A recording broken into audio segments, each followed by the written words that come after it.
नमस्कार, the wire में आपका स्वागत है। मैं हूँ आरफ़ा खानम शेरवानी। बहुत ही असाधारण काल में जी रहे हैं भारत में हम सामाजिक, राजनीतिक और धार्मिक तौर से भी। जो टीवी चैनल्स हैं हमारे वहाँ पर रामलीला चल रही है, जो हमारी संसद है वो धर्म की धुरी पर घूम रही है, जो हमारे नेता हैं वो बता रहे हैं कि मंदिर कैसे बनाया जाएगा, उसमें पूजा कैसे की जाएगी। जो पुजारी हैं वो राजनीतिक भाषण दे रहे हैं। बहुत मुश्किल है इस वक़्त में इस बात का पता लगा पाना, इतना ज़्यादा जो असमंजस के बादल मंडरा रहे हैं कि किस तरह से पूरा सिस्टम ऐसा लगता है कि गड़बड़ा गया। ऐसे में एक जो कार्यक्रम है, जो पूरे तरीके से सरकारी कार्यक्रम है, राम मंदिर का जो प्राण प्रतिष्ठा का कार्यक्रम अब से ठीक 24 घंटे बाद होने जा रहा है, उसको लेकर पूरे देश में जिस तरह का हर्षोल्लास का कार्यक्रम न कि सिर्फ निजी जो नागरिक हैं, प्राइवेट सिटीज़न्स हैं, वो अपने तौर पे कर रहे हैं, बल्कि जो हमारी सरकार है, जो हमारा राज्य है, जो आम लोगों के, आपके, मेरे टैक्स के पैसे से चलता है, वो हज़ारों करोड़ का इस्तेमाल कर रहा है इसमें तरह-तरह से इसको एक बड़ा राष्ट्रीय महोत्सव बनाने के लिए। तो ये सब बात तो बिल्कुल ठीक है कि सुप्रीम कोर्ट ने कहा कि भई उनके आदेश पे मंदिर बन रहा है। एक ट्रस्ट को कहा कि आप मंदिर बनाइए, लेकिन इस ट्रस्ट का जो रिश्ता फिलहाल भारत की सरकार से जुड़ गया है और भारत की सरकारी पूरी मशीनरी इस एक कार्यक्रम को जिस तरह से करने में जुटी हुई है, उसको लेकर तमाम तरह के सवाल जो उठाए जाने चाहिए, वो नहीं उठ रहे हैं। क्योंकि मैंने आपको बताया कि जब टीवी चैनलों पर जो पत्रकार हैं, वो जब पूरे तरीके से रामलीला के एक बाकायदा मैं कहूँगी एक्टर्स के तौर पर नज़र आ रहे हैं, हज़ारों की तादाद में यूट्यूब के इन्फ्लुएंसर्स जिनका खबरों से कोई लेना-देना नहीं है, वो इस वक़्त आपको अयोध्या में नज़र आएँगे और अलग-अलग तरीके से गिनकर, चुनकर लोगों से उनसे बयान दिलवाए जा रहे हैं कि जैसे भारत में आज़ादी की दूसरी लड़ाई जीत ली गई है और अब एक तरीके से नया देश 75 साल बाद बनाया जा रहा है और यही कोशिश भी है भाजपा उनकी और भाजपा की सरकार, नरेंद्र मोदी की सरकार की एक नया देश आपके सामने पेश किया जाए, जो कि धर्मनिरपेक्ष नहीं है, जिसके अंदर कोई उदारवादिता नहीं है, वो देश जो सब धर्मों के लिए बराबर नहीं है और इसीलिए आप देखिए कि 24 घंटे पहले हम आपको ये बता रहे हैं कि देश में अलग-अलग तरीके से जो राज्य हैं, उन्होंने छुट्टी घोषित की। अब मैं आपको अगर एक लिस्ट बताने की कोशिश करूँ, तो जो केंद्रीय सरकार के तमाम इंस्टीट्यूशंस हैं, पब्लिक सेक्टर बैंक्स हैं, इंश्योरेंस कंपनियाँ हैं, फाइनेंशियल इंस्टीट्यूशंस हैं और रीजनल रूरल बैंक्स भी जो हैं, ग्रामीण जो बैंक हैं, वहाँ सब जगह छुट्टी रहेगी आधे आधे दिन के लिए 22 जनवरी को, जो कि हफ्ते का पहला दिन है। और इससे पहले हम आपको कार्यक्रम में ये भी बता चुके हैं कि जो शंकराचार्य हैं, उन्होंने इस बात का क्लेम किया था कि जो ज्योतिषी हैं, उनसे बाकायदा इस तारीख को कहकर दबाव बनाकर 22 जनवरी की तारीख यानी जनवरी में कोई तारीख निकाली गई। ऐसा नहीं था कि पूरे साल में मुहूर्त के लिए कोई और समय नहीं था। दूसरी बड़ी बात, जो सेंट्रल गवर्नमेंट के एजुकेशनल इंस्टीट्यूशंस हैं जैसे जामिया मिलिया इस्लामिया और उससे जुड़े हुए तमाम स्कूल, कल मैंने देखा कि उनका भी नोटिफिकेशन आया कि वो भी बंद रहेंगे आधे दिन के लिए 2:30 बजे तक। स्टॉक एक्सचेंज, एनएसई, बीएसई, ये भी इनकी ट्रेडिंग जो है वो बंद रहेगी, उसके लिए भी एक छुट्टी का दिन रहेगा। स्टेट वाइज आप देखिए, असम, चंडीगढ़ यूनियन टेरिटरी, छत्तीसगढ़, दिल्ली, गुजरात, हरियाणा, मध्य प्रदेश, महाराष्ट्र, उड़ीसा, पुडुचेरी, राजस्थान, त्रिपुरा, उत्तराखंड, उत्तर प्रदेश, यहाँ पर अलग-अलग तरीके से छुट्टी का इंतज़ाम किया गया है कि कौन से ऑफ़िस खुले रहेंगे, कौन से बंद रहेंगे। इस सब के अलावा आप देखिए कि जो आरबीआई है, रिज़र्व बैंक ऑफ़ इंडिया है, उसने भी छुट्टी की घोषणा की है मनी मार्केट्स के लिए और दिल्ली के स्कूलों में भी आधे दिन की छुट्टी होगी और तमाम तरह के धार्मिक कार्यक्रमों का आयोजन किया गया है, खुद दिल्ली सरकार के ज़रिए। तो एक तरह की जो ये प्रतियोगिता चल रही है, जो ये कॉम्पिटिटिव रिलिजियोसिटी दिखाने की कोशिश कर रही है की जा रही है दिल्ली सरकार के ज़रिए भी, ये भी अपने आप में हैरान करता भी है और नहीं भी करता है। तो राज्य की मशीनरी का ये इस्तेमाल, गलत इस्तेमाल, इसको किस तरीके से देखा जाए, जो सवाल उठाने चाहिए, वो उठने ही चाहिए, चाहे वो वायर को उठाने पड़े जब कोई भी मुख्य धारा का मीडिया पूरे तरीके से जो हमारा राज्य है और जो केंद्र की सरकार है उसके एक प्रोपेगेंडा मशीनरी का एक हिस्सा बन गया। मेरे साथ द वायर के दोनों एडिटर्स इस वक्त मौजूद हैं, सिद्धार्थ वरदराजन और साथ ही सीमा चिश्ती। हम एक तरह से ये भी बताने की कोशिश कर रहे हैं कि वायर का अपना स्टैंड क्या रहेगा और खासकर ऐसे वक्त में जबकि जिन लोगों को हम पत्रकार कहते हैं, जिन लोगों की जिम्मेदारी है, उनकी पेशेवराना संवैधानिक जिम्मेदारी कि वो उन सवालों को उठाएं, ऐसे में वायर वो तमाम महत्वपूर्ण सवाल उठा रहा है इस कीमत पर भी कि हो सकता है आम जनता की एक बड़े तबके की नजर में हम अलोकप्रिय हो जाएं। सिद्धार्थ, ये जो तमाम चीजें हैं, छुट्टी को हम इतना बड़ा मुद्दा क्यों बनाए आखिर? अगर ये एक बड़ा राष्ट्रीय महोत्सव हो रहा है तो उसमें ज़ाहिर है लोग भाग लेंगे, तो इसमें छुट्टी क्यों ना घोषित की जाए? मैं छुट्टी वाले सवाल पे आऊँगा, लेकिन सबसे पहले मैं दर्शकों को बहुत स्पष्ट रूप से कहना चाहूँगा कि इस समारोह के ज़रिए, इस फंक्शन के ज़रिए 2 चीज़ें नरेंद्र मोदी और भारतीय जनता पार्टी हासिल करना चाह रही हैं। सबसे पहले कि एक विशाल, प्राचीन धर्म की एक नई परिभाषा, उसके नए त्योहार, उसके नए नए सिरे से जो है इसको रीस्टेट करने की कोशिश की जा रही है। और मैं ये कहूँगा कि एक विशाल धर्म जो हज़ारों साल से भारतवर्ष पे रहा है, इसको एक बहुत ही संकीर्ण तरीके से, एक नैरो तरीके से इसको जो है रीडिफाइन परिभाषित करने की कोशिश की जा रही है। और जिस पे मुझे लगता है कि हिंदुस्तान की जो जितनी हिंदू आबादी है उनको चिंतित होना चाहिए। दीपावली का त्योहार, दीपावली का पर्व हर कोई जानता है, लेकिन नरेंद्र मोदी ने घोषित किया कि जनवरी 22 जो है नए सिरे से दीपावली के रूप में मनाया जाएगा।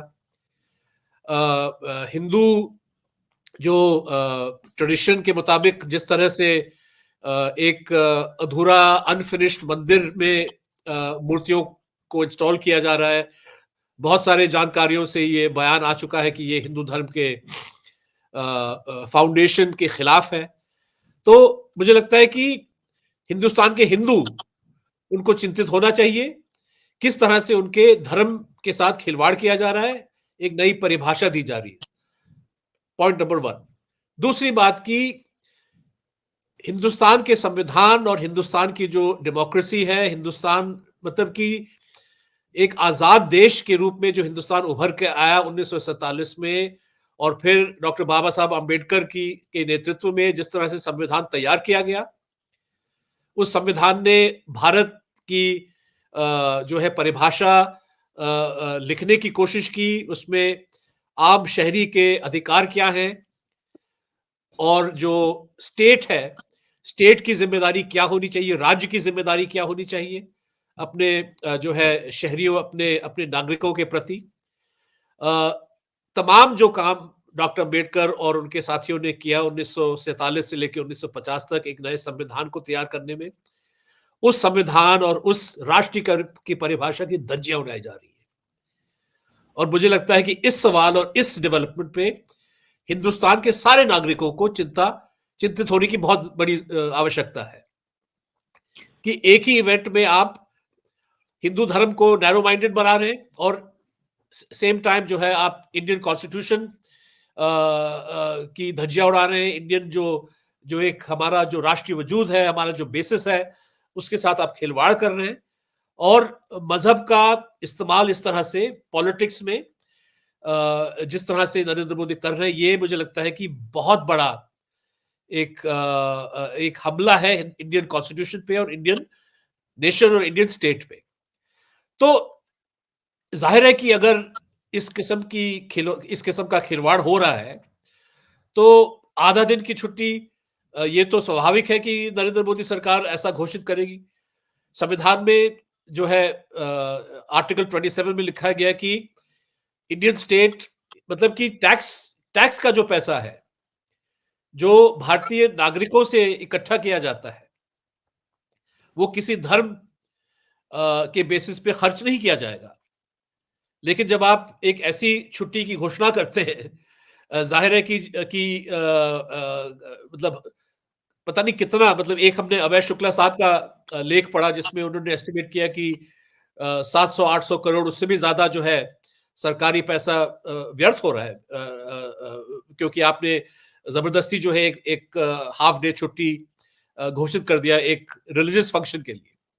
और उसके साथ साथ जिस तरह से स्टेट का दुरुपयोग, और सीमा भी शायद इस पे कुछ कहेंगे, लेकिन कहीं ना कहीं प्रधानमंत्री का रोल, मतलब नरेंद्र मोदी जी हिंदुस्तान के प्रधानमंत्री है, हिंदुस्तान के जो है 120 करोड़ जनता के नुमाइंदे हैं एक तरह से। और ये जो जनता है हमारी, इनकी पहचान है हिंदुस्तानी, भारतीय नागरिक है। ये किसी एक वर्ग विशेष या किसी एक धर्म विशेष के लोग नहीं है। जी हाँ, मैं वापस और आती हूँ आपकी तरफ। जी हाँ, मैं जी, वापस आती हूँ और इसी बहस को मैं आगे भी बढ़ाऊँगी।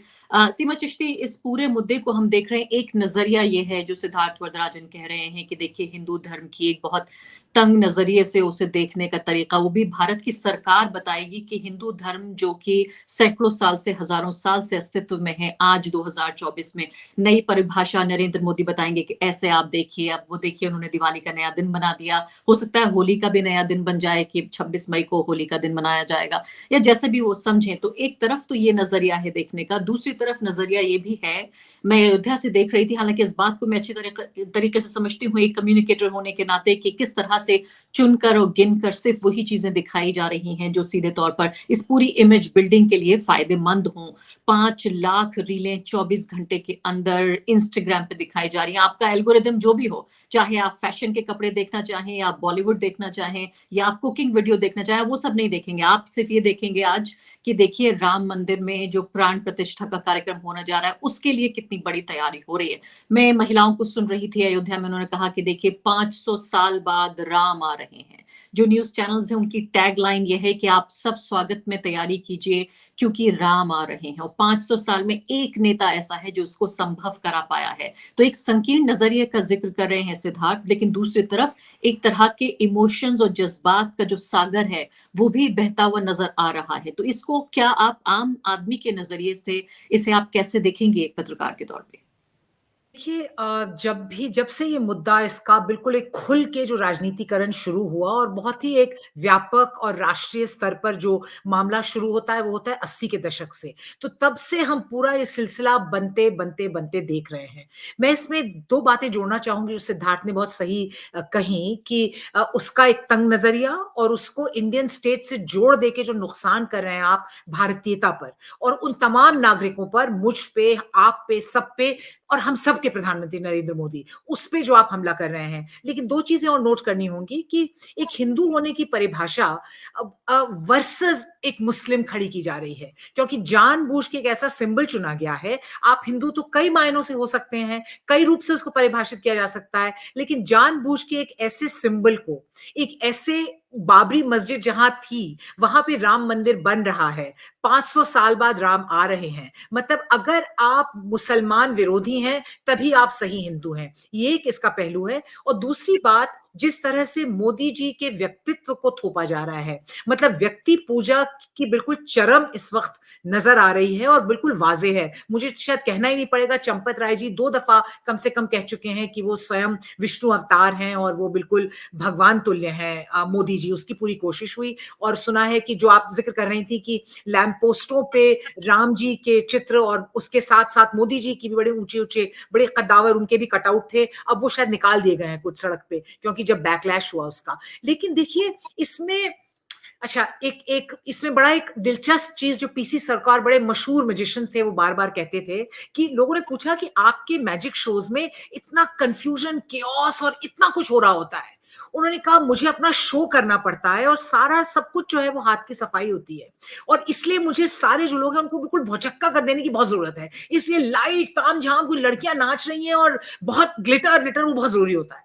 तो मुझे लग रहा है इसका पूरा जिस तरह से इतने सारे मतलब पैसे, इतने रिसोर्सेज एक पूरे तंत्र के पास हैं, वो पूरा तंत्र इस वक्त खुल के सामने है।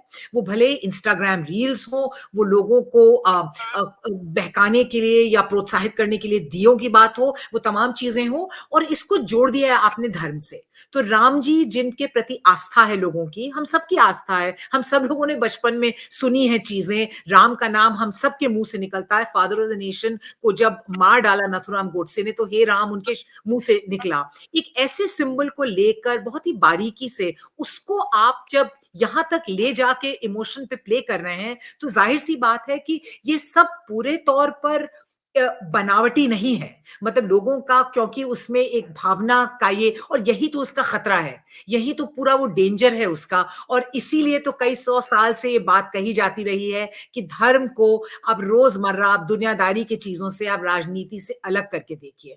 क्योंकि एक पहली बात तो यह है कि प्लूरल समाज होते हैं, वहां कई धर्मों के लोग होते हैं, तो इसलिए सब लोग एक तरह से महसूस करें कि हम सब स्टेट के साथ हैं। लेकिन इसलिए भी क्योंकि धर्म वगैरह बहुत निजी, बहुत पर्सनल और बहुत इमोशनल बातें होती हैं। तो जिस तरह के लोगों की आपने बात की, हो सकता है वो वाक़ई इसमें मतलब राममय हो और वो बहुत इस बात पे इमोशनल हो, लेकिन इसको पूरी तरह से रैंप अप करके जान के उस स्टेज पे चढ़ाया जा रहा है, जो आप कह रही हैं कि एल्गोरिदम जो भी हो, सब लोग उस राम में नज़र आएँगे और मात्र एक मैसेज वो होगा, ताकि एक तरह से राजनीतिक सिक्का ये भाजपा का जो प्रयास है तीसरी बार इलेक्ट होके आने का, वो एक तरह से डन डील लगे और लोगों को, और मैं बाकी लोग बिल्कुल आती हूँ, मैं इसके राजनीतिक पक्ष पे आती हूँ, लेकिन आपसे मुझे जो चीज़ बहुत ज़्यादा एक तरह से जिज्ञासा मेरे अंदर भर रही है, वो ये कि हम देख रहे हैं कि दिल्ली में वो इंस्टीट्यूशंस भी जिनका सरकारी डंडा जिन पे नहीं चलता, वो ये नहीं कह सकते कि हम किसी दबाव के तहत कर रहे हैं। मैं प्राइवेट स्कूलों की बात कर रही हूँ, वो प्राइवेट स्कूल्स भी जिनकी की वो एक तरह की ऐसी विरासत लेके चलते हैं, जो 100 साल से सेक्युलर स्कूल रहे हैं और अभी तक भी हैं। वो भी छोटे-छोटे बच्चों को ऐसे राइटिंग कॉम्पिटिशन दे रहे हैं, प्लेज आयोजित हो रहे हैं। वो बच्चे भी जिनका हिंदू धर्म से लेना देना नहीं है, वो बच्चे भी जो हो सकता है हिंदू हों लेकिन धार्मिक पृष्ठभूमि से नहीं आते हैं। मैं बात करना चाहती हूँ अभी जो रेजिडेंट वेलफेयर एसोसिएशंस है, आरडब्ल्यूएस, उनमें आप ये सोचिए इन सोसाइटीज में हर धर्म के मानने वाले लोग रहते हैं, लेकिन ऐसे में एक पब्लिक फंक्शन के तौर पर दिए जलाने को कहा जा रहा है, बैंड बाजे आ रहे हैं। जब ये तमाम कार्यक्रम होंगे तब ये आरडब्ल्यूएस में ये हो रहा होगा, स्कूलों में कॉम्पिटिशन हो रहा होगा। स्कूलों में मैंने टीचर्स को देखा, एएनआई के वीडियोस मैंने देखे, जहां पीछे दर्जनों की तादाद में छात्र हैं और आगे टीचर्स भक्ति वाले गानों पे बाकायदा नाच रही हैं। मतलब अलग-अलग तरीके से जो डांस के कार्यक्रम और गाने के कार्यक्रम हो रहे हैं। तो इस सब को आप किस नज़रिए से देखती हैं, जहाँ की सरकारी दबाव नहीं है? अभी तक हम बात कर रहे थे सरकारी मशीनरी का। एक और यहाँ पे जोड़ देती हूँ बात, हो सकता है आपको ना मालूम हो, कि पीवीआर में जाके आप जो थिएटर है, जो सिनेमा है, वहां जाकर आप देख सकती हैं जो जो ये प्राण प्रतिष्ठा का कार्यक्रम हो रहा है, उसमें न्यूज़ चैनल्स कोलैबोरेट कर रहे हैं। तो मैंने देखा कि एक बड़ा न्यूज़ नेटवर्क का जो प्रसारण है वो आप पीवीआर पे देखेंगे। यानी पूरे कुछ घंटे के लिए पूरा देश थम जाएगा, इतिहास थम जाएगा, वर्तमान थम जाएगा और पूरी दुनिया सिर्फ ये देखेगी कि भारत में राम मंदिर में यहाँ राम का प्रतिष्ठा का कार्यक्रम हो रहा है। जो आपने कहा ये एक प्रकार से ये वॉलंटरी जो इसका एस्पेक्ट है, यानी लोग जो खुद आके कर रहे हैं, इसको हमें स्वीकार करना और समझना बहुत जरूरी है। देखिए इसके कई कारण हो सकते हैं, हो सकता है कि कई लोगों ने उनके मन में ये बात हो, और हमें पता है कि इस तरह के बिजनेस हाउसेस वगैरह जो हैं उनके मन में हो सकता है, और इसका बहुत छोटा सा मुजाहरा पहले भी हम लोगों को दिखता रहा है, तो वो खुल के अब सामने आने, वो महसूस करते हैं कि वो अभी कर सकते हैं, इस बात को कह सकते हैं खुल के। एक ये एलिमेंट है। दूसरा एक एलिमेंट होता है जो कि समझ रहा है कि सरकार क्या सिग्नल दे रही है, उनके साथ हो जाने का, लग जाने का, अपने आप को to show they you are more loyal than the king, वो कहने का एक वो सेंटिमेंट हो सकता है। तीसरा एक हो सकता है कि भाई शायद जनता एक significant number of paying public उसके साथ है, लिहाजा बाजार के कारण है, इसलिए में हम उनके साथ हैं। और चौथा नंबर हो सकता है दबाव, एक ऐसा साइकोलॉजिकल दबाव जो आप देखते हैं, और इस पूरे ऑर्केस्ट्रेशन का तो मकसद ही वो है कि आप जब देखते हैं कि अरे बाप रे बाप 10,000 लोग और 10 अपन अकेले, तो यार चुप रहो, या अपन भी दिया जला देते हैं। तो इसका तो मकसद ही ये है कि वेदर जो साम दाम दंड भेद, मतलब जो भी आप वॉलंटरी हो तो उसको हम जगा दें, आप डरे हुए हो तो हम उसको और डरा दें, अगर आपको लग रहा है आपका दो चार रुपए का फायदा हो जाएगा सरकार से सटके, तो आप वो सिग्नल दे दें। या फिर जनता जिसके लिए हम लोग पेप्सी बनाते हैं, कोक या पीवीआर फिल्में रिलीज करते हैं, वो इसके साथ है तो हम वो कर दें। तो मुझे लगता है कई तरह के कारण हैं जिसको देखते हुए लोग खुद अपने हिसाब से इसको कर रहे हैं, बिना किसी दबाव के। जी हाँ, सिद्धार्थ बुद्धराजन, वॉलंटरी और इनवॉलंटरी दबाव है या प्रेम है या भक्ति है या आस्था है, सब कुछ मिला जुला कर एक ऐसा नया देश कल के बाद जन्म लेगा, ये बताया जा रहा है कि जिसके बारे में आपने और हमने कभी सोचा नहीं होगा।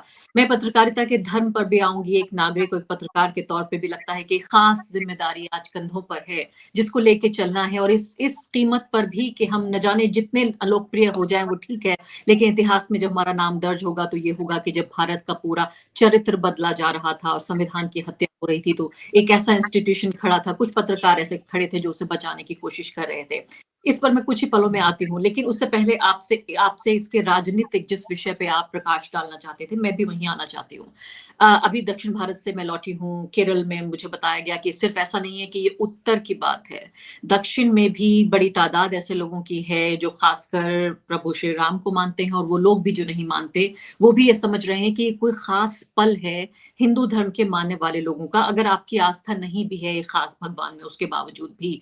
और इसको लेकर एक तरह का गणित ये बिठाया जा रहा है कि नरेंद्र मोदी 300 नहीं बल्कि 400 सीटें लेकर आएँगे, और तमाम तरह के उनके वो आलोचक जिन्होंने सोचा था कि देखिए मस्जिद गिराने को लेकर तो वोट मिलता है लेकिन मंदिर बनाने को लेकर वोट नहीं मिलता, वो सब खामोश हैं, क्योंकि उन्हें भी अंदाजा नहीं था। शायद एक तरह से उसको अंडर एस्टिमेट या अंडर प्ले करने की कोशिश हुई। आपकी नजर में आपको लगता है कि आपने एक राजनीतिक टिप्पणीकार के तौर पर अंडर प्ले किया और वाकई नरेंद्र मोदी 300 नहीं बल्कि 400 सीटें ला सकते हैं?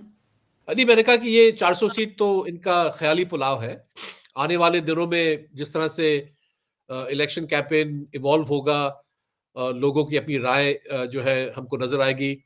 ये मुझे लगता है कि एक अलग सा गणित निकालने वाला है। लेकिन बहरहाल हम लोग ज्योतिष तो है नहीं, लेकिन मैं कहना चाहूंगा कि भारतीय जनता पार्टी, देखिए बहुत सारा जो आपको सड़कों में नजर आ रहा है, जैसे हम दिल्ली के रहने वाले, ये झंडों का जो ये जो बंटे झंडे लाल, ये मतलब कि भगवा झंडे और राम मंदिर का, ये सीधे तौर पे भारतीय जनता पार्टी के कार्यकर्ता और बीजेपी से जुड़े हुए जितने भी आरडब्ल्यूएस हैं, ये सब उनका काम है। और इससे अब उनका ये तो एक राजनीतिक प्लान तो है ही, लेकिन मैं कहना चाहूंगा कि जो आम शहरी है, जो आम हिंदू है, उनको शायद इतनी जानकारी है नहीं कि ये जो मंदिर है ये किन परिस्थितियों में बना है। 1992 6 दिसंबर को जो घटना घटी अयोध्या में, जिसका जिक्र सुप्रीम कोर्ट ने अपने सो कॉल्ड ऐतिहासिक फैसले में खुद किया है, जहां पे उन्होंने कहा कि ये एक घोर अपराध था। अब बताइए कि घोर अपराध के लिए किसी को जो है दोषी नहीं पाया गया और वो केस एक तरह से ड्रॉप कर दिया गया। सीबीआई जिसने 20 साल से प्रोसिक्यूशन चलाया, उन्होंने अपने हाथ धो लिए। और लेकिन वहां जो हुआ, जो कांड हुआ, वो तो एक घोर अपराध था। और ऐसी जगह पे ऐसे कांड के बाद वहां पे मंदिर बनाया जा रहा है, और शायद इसकी जानकारी, इसका इल्म आम लोगों तक नहीं पहुंचा है, या वो पूरी तरह से इसको समझ नहीं पा रहे, या उनको भ्रमित किया जा रहा है ये कह कि भाई इतिहास में सैकड़ों मंदिर तोड़े गए, और कोई उनको याद नहीं दिला रहा है कि आज भारत का जो बात सुषमा स्वराज ने शायद एक बार पार्लियामेंट में कहा कि आजाद भारत का जो अगर एक कोई होली बुक है वो है हमारा संविधान, और हम संविधान के बेसिस पे हमको चलना पड़ेगा। और संविधान के चलते जो है सुप्रीम कोर्ट को ये मानना ही पड़ा कि 6 दिसंबर 1992 को जिस तरह से मस्जिद को तोड़ा गया, ये एक घोर अपराध था। लेकिन मुझे लगता है कि कहीं ना कहीं ये जो भारतीय जनता पार्टी और नरेंद्र मोदी का जो पूरा अप्रोच है, 2002 में भी दिखने को मिला। आपको याद होगा गुजरात के दंगों में जिस तरह से इल्जाम उठे उनकी अपनी सरकार पे, उनकी अपनी पुलिस फोर्स पे, कि आम लोगों को बचाने के लिए एक भी उंगली नहीं उठाई गई। जब नेशनल ह्यूमन राइट्स कमीशन और लोगों ने आलोचना करना शुरू किया कि भाई गुजरात सरकार, मोदी सरकार कहीं ना कहीं उस हिंसा के लिए दोषी है, तो नरेंद्र मोदी की प्रतिक्रिया क्या थी, आप जरा याद करिए। फौरी तौर पे उन्होंने कहा कि ये 6 करोड़ गुजरातियों को बदनाम किया जा रहा है। इल्जाम आप पे लगा, आपकी सरकार थी, अगर कोई गुनहगार था तो आप थे, लेकिन अपने बचाव के लिए आपने ये कह दिया कि भाई 6 करोड़ गुजरातियों का अपमान किया जा रहा है। कहने का मतलब कि उस अपराध को डाइल्यूट करने के लिए आपने उसमें सारे आपके जो प्रदेश के लोग हैं उनमें आपने उस अपराध में शामिल कर दिया, उनको भी अपराधी एक तरह से बना दिया। मुझे लगता है कि 2002 का जो उनका अप्रोच था, ठीक उसी तरह भारी तादाद में लोगों को इस मंदिर अभियान में शामिल करने का मतलब एक ये भी है कि जिस अपराध के तहत ये सारा मूवमेंट चलाया गया, हम सब उसमें अपराधी हैं। हम सबको अपराधी बनाया जा रहा है, आम हिंदू को अपराधी बनाया जा रहा है, आम शहरी को, आम नागरिक को अपराधी बनाया जा रहा है, ताकि इस पे कोई इंसाफ ना हो, कोई अकाउंटिंग, जुडिशियल अकाउंटिंग ना हो। तो अगर हर कोई गिल्टी है तो हर कोई चाहेगा कि भाई इसमें इंसाफ नहीं होनी चाहिए। कोई गहराई से नहीं सोचना चाहेगा। जैसे आज हमारे आरडब्ल्यू, मतलब कोई शख्स मिला जो वो घर घर में अपना वो भगवा झंडा, तो हमने कहा कि देखिए हमारे घर में मत लगाइए। और उन्होंने कहा क्यों? मैंने कहा भाई ऐसा एक मंदिर जो मस्जिद को तोड़वाने के बाद वहां पे बनाया जा रहा है, इस मंदिर का हमारे धर्म में कोई आस्था नहीं है, कोई कोई इसके ये कोई मायने नहीं रखता। तो उन्होंने कहा कि भाई उन्होंने भी तो मस्जिद तोड़ा, मंदिर तोड़ा। और हमने कहा कि भाई जो इतिहास में हुआ या ना हुआ उस पर भी चर्चा हो सकती है, लेकिन संविधान के बेसिस हमको चलना पड़ेगा। और अगर मस्जिद को तोड़ने वालों ने कोई बहुत बहादुरी का काम दिखाया, तो आज तक उनमें से एक भी शख्स कबूल नहीं करना चाहता। ये क्या बहादुरी है? आप कह रहे हैं कि भाई 500 साल पहले राम मंदिर को तोड़ा गया, अब उसके बदले में 1992 में मस्जिद तोड़ी गई। एक भी शख्स भारतीय जनता पार्टी या आरएसएस का कबूल नहीं करना चाहता कि उस मस्जिद के गिराने में हमारा हाथ था। जब कोर्ट में मुकदमा चला तो सब अपने आप को बचाने में लगे।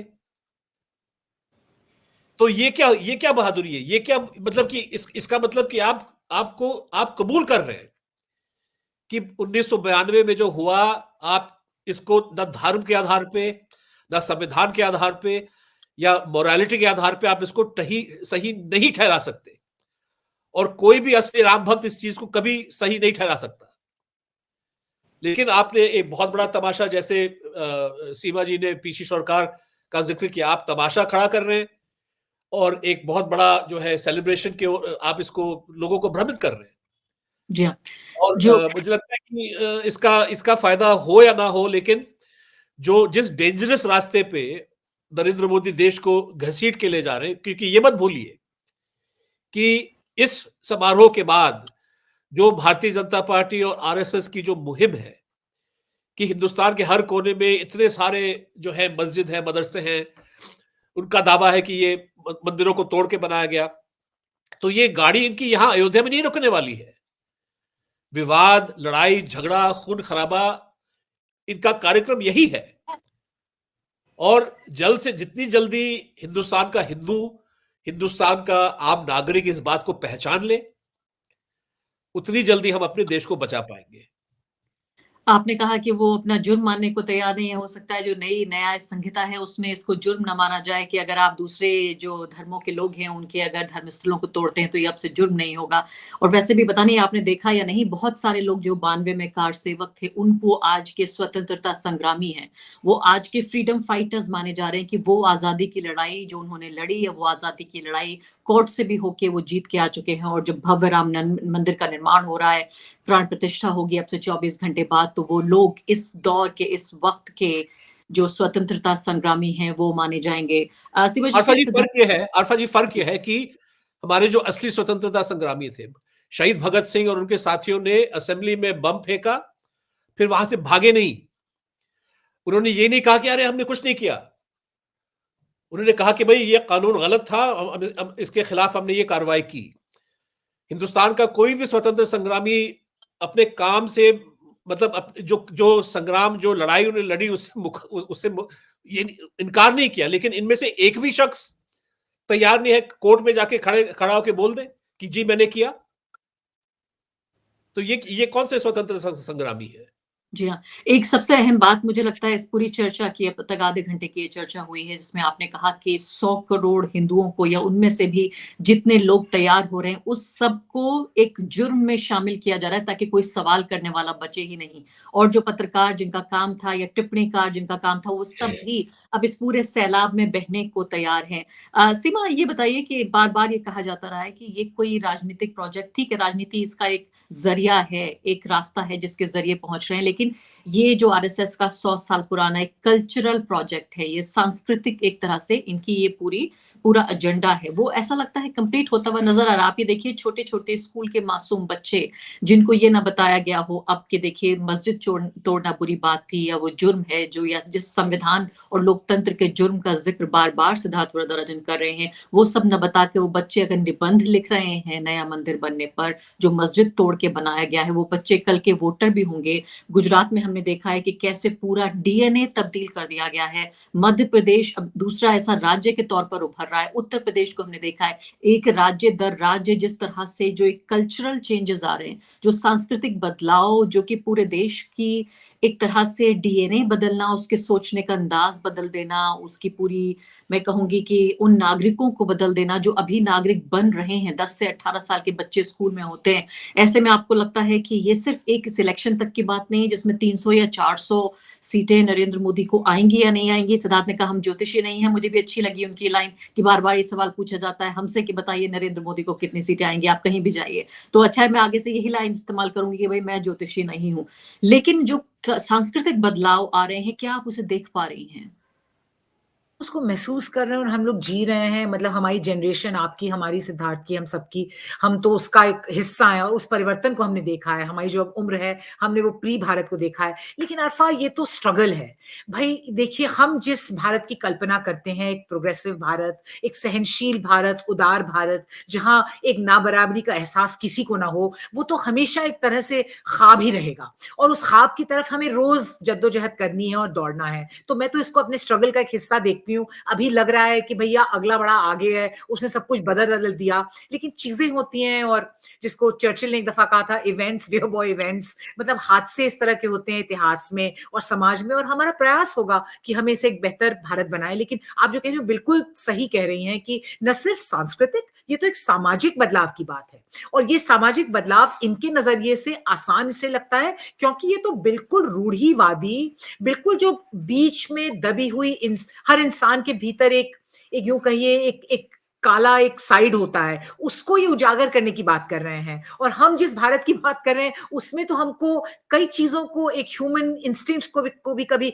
ओवरकम करने के लिए हम लोग उन सॉलिडैरिटीज़ की बात कर रहे हैं, सबको साथ लेकर चलने की बात कर रहे हैं। तो हम लोगों का काम तो हमेशा मुश्किल रहता है और बिल्कुल मुश्किल हो गया है। सॉरी मैं एक ज़रा एक बात ये कहना चाही थी और शायद आप उस पे आएँगी बाद में तो मैं तब कह लूँगी लेकिन अगर नहीं तो अभी ज़िक्र करना चाहूँगी कि बार-बार ये बात हो रही है कि ये सब कुछ विधिवत हो रहा है, कानूनी फैसला है, सुप्रीम कोर्ट के 5 जो जज थे जिन्होंने फैसला दिया उनको भी निमंत्रण मिला है, जिनमें से एक को एक राज्यसभा एमपी बना दिया गया 4 महीने बाद। मैं 3 चीज़ों पे इस पे तवज्जो देना चाहूँगी कि अगर ये कानून के तहत अगर सिर्फ़ उस फैसले को वो किया जा रहा है, मतलब बिल्कुल अपना दायित्व पूरा कर रही है सरकार और नरेंद्र मोदी जी, तो उसके 3 इंपॉर्टेंट पहलू और हैं उस जजमेंट के।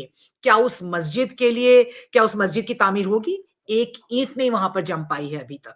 अभी यही फैसला नहीं हो पाया कि वहाँ पे हॉस्पिटल बनेगा या स्कूल बनेगा या क्या बनेगा, क्या होगा। मुझे कोई उसमें वो दिलचस्पी उस तरह की नहीं है, मैं ये नहीं कह रही हूँ। लेकिन एक सांकेतिक अगर आप उस फैसले को पूरा करना चाह रहे हैं, तो 5 एकड़ की उस ज़मीन पे क्या हरे झंडे हर जगह लगाए जाएँगे?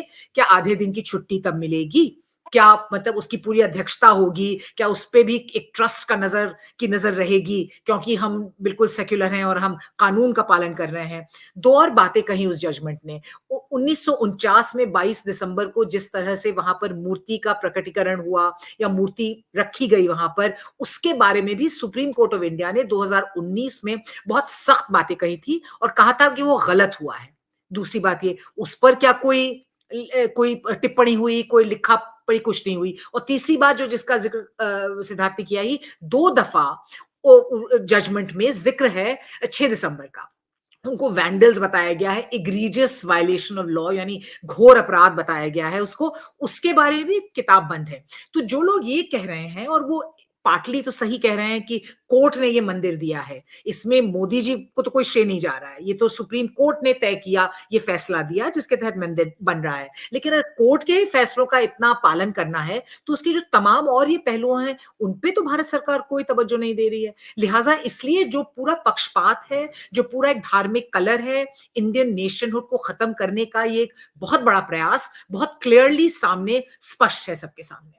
बहुत अहम आपने ये बातें की और ज़रूरी था इसको याद रखना और ख़ासकर सनद रखना उस वक़्त में ज़रूरी है जबकि उस जादू के ज़रिए हमारी पूरी याददाश्त गुम करने की कोशिश की जा रही हो कि छड़ी घुमाएँ और भूल जाइए आप कि 22 जनवरी 2024 से पहले क्या हुआ था। ऐसे में बहुत ज़रूरी है एक सीमा चिश्ती का होना, एक सिद्धार्थ वत्सराजन का होना, बार-बार याद दिलाएँ। इसीलिए मैं याद दिलाना चाहती हूँ हमारे दर्शकों को आप दोनों के ज़रिए। मुझे बताइए कि एक पत्रकार के तौर पर और वायर के संपादक होने के नाते आप लोग किस तरह की ज़िम्मेदारी मानते हैं? ऐसे वक़्त में जबकि पूरा देश उसमें एक तरह का भावनाओं का सैलाब आ रहा हो, 500 साल बाद राम आ रहे हों, तमाम तरह से हज़ारों पत्रकार इस वक़्त अयोध्या में मौजूद हैं, लाखों की तादाद में वीडियोज़ बन रहे हैं, आर्टिकल्स लिखे जा रहे हैं, घर में भजन हो रहे हैं, स्कूल, कॉलेजों में, शेयर मार्केट में, पूरा का पूरा देश जब राममय हो गया हो, ऐसे में वायर क्या समझता है, उसे क्या करना चाहिए? देखिए, हम लोग कोई सियासी पार्टी है नहीं, ना ही हम लोग कोई सामाजिक सोशल ऑर्गेनाइजेशन। हमारा काम है जो फ्रीडम ऑफ प्रेस है उसको इस्तेमाल करते हुए अपने पाठकों को, दर्शकों को, सुनने वालों को देश में जो खबरें हो रही है, देश में जो चीजें हो रही है, उनको अवगत कराना, और जिस तरह से चीजें की जा रही हैं उन पे सवाल उठाना, इंफॉर्मेशन देना, ये हमारा काम है। तो जब हमको अपनी आंखों के सामने संविधान का वायलेशन होता हुआ नजर आ रहा है अलग अलग तरीकों से। पहले मेरे पहले जवाब में मैं जिक्र कर रहा था कि नरेंद्र मोदी का उस समारोह में मतलब उस पूजा पाठ में शामिल होना, ये कहाँ संविधान को शोभा देती है, कहाँ भारतीय नागरिकता को शोभा देती है कि आपका एक प्रधानमंत्री एज ए पीएम जो है उसमें इन्वॉल्व। और ये पहली दफा नहीं हुआ है। दर्शकों को याद होगा कि 2020 में जब शिलान्यास सो कॉल्ड, हालांकि शिलान्यास न जाने कितने बार पहले हो चुका है, लेकिन 2020 में जो सो कॉल्ड शिलान्यास हुआ उसमें भी जो है नरेंद्र मोदी पूरी तरह से शामिल थे, और पता नहीं चला कि ये प्रधानमंत्री है कि पुजारी है, क्या है। और फिर जब नए पार्लियामेंट का उद्घाटन हुआ, पार्लियामेंट जिसमें संविधान में लिखा गया है कि पार्लियामेंट मतलब जो अगर कोई कॉन्स्टिट्यूशनल फंक्शनरी पार्लियामेंट का हिस्सा है तो वो देश के राष्ट्रपति है, लेकिन द्रौपदी मुर्मू जी को इस फंक्शन से वंचित किया गया, उनको बुलाया ही नहीं गया, और उद्घाटन जो है वो प्रधानमंत्री कर रहे हैं, और वो भी जो है वो पूजा पाठ के आधार पे। तो आज अभय शुक्ला साहब ने बहुत एक अच्छी बात कही उनके अपने लेख में कि पार्लियामेंट मतलब जो एक सियासी इवेंट था उसको आपने एक रिलीजियस इवेंट में कर दिया, वो पार्लियामेंट का जिक्र था, और जो रिलीजियस इवेंट है अयोध्या में उसको आप पॉलिटिसाइज कर रहे हैं, आप खुद वहां जाके। तो ये जो है जिस तरह से संविधान को वायलेट किया जा रहा है, इस पे हम लोग चुप नहीं रह सकते। क्यों? क्योंकि संविधान ही वही दस्तावेज है, वही गीता है जिसके आधार पे आप और हम खुल के काम कर पा रहे हैं। जो फ्रीडम ऑफ स्पीच है, फ्रीडम ऑफ प्रेस है, ये जो आजादी है, ये जो हमारे अधिकार हैं, ये हिंदुस्तान की जनता ने अंग्रेजों के खिलाफ लड़ लड़ के देश को आजाद करके और एक नए संविधान लिख के इन अधिकारों को एक तरह से एक फंडामेंटल, जो बोलते हैं सुप्रीम कोर्ट भी कहता है कि एक कोर, मतलब ये जो एक फाउंडेशनल प्रिंसिपल है हमारे कॉन्स्टिट्यूशन का। तो इन चीजों की रक्षा अगर हम नहीं कर पाएंगे अपने अधिकार को इस्तेमाल करते हुए, भले ही जो है लोग नाराज हो जाए भारतीय जनता पार्टी हमारे पत्रकारों पे, और हम इस पे अकेले थोड़ी हैं।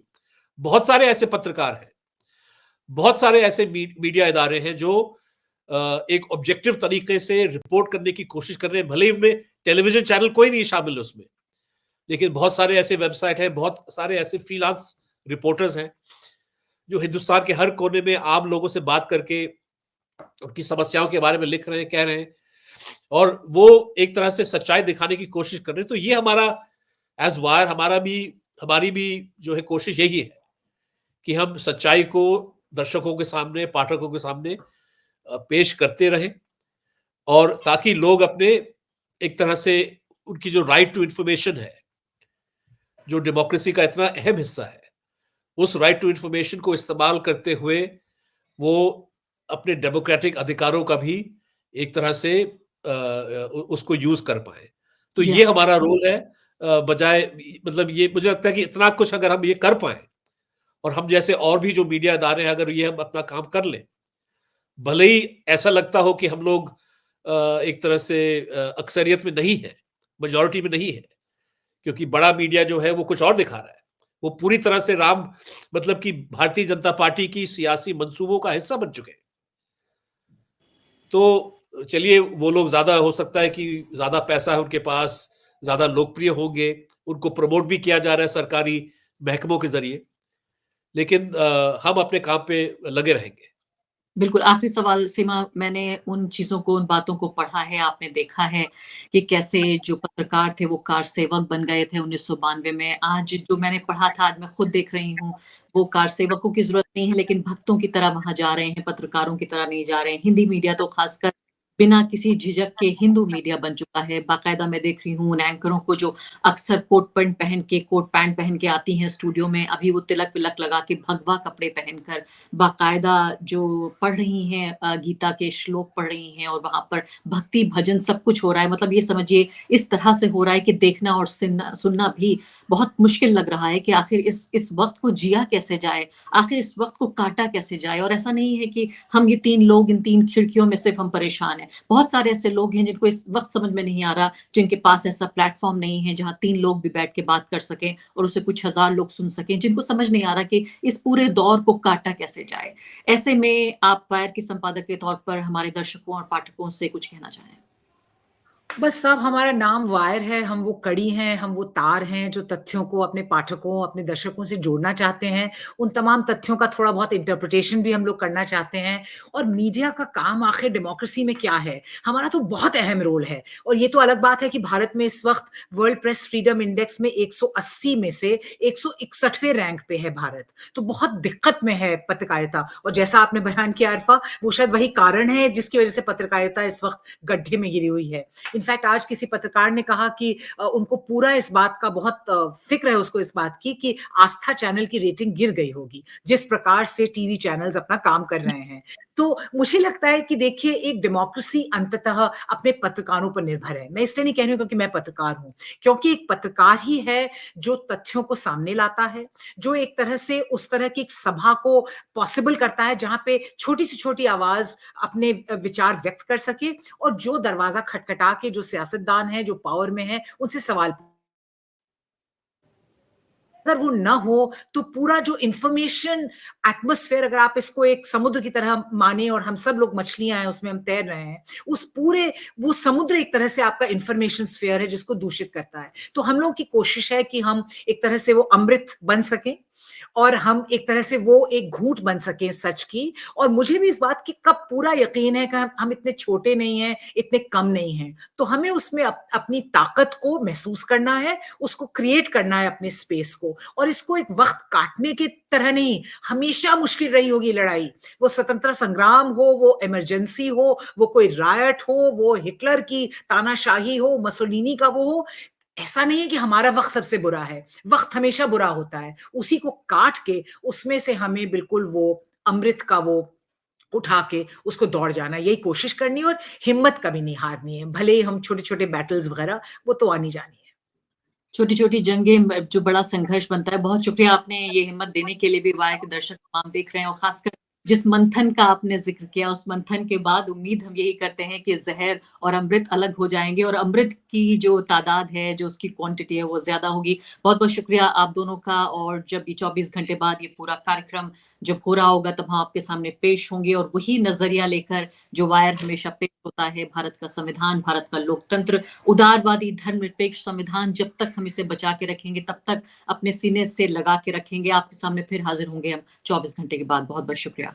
द वायर के और वीडियोस देखने के लिए सब्सक्राइब करें और बेल आइकन पर क्लिक करें। स्वतंत्र पत्रकारिता की आर्थिक मदद करने के लिए डिस्क्रिप्शन में दिए गए लिंक पर जाएं और अपनी राशि चुनें।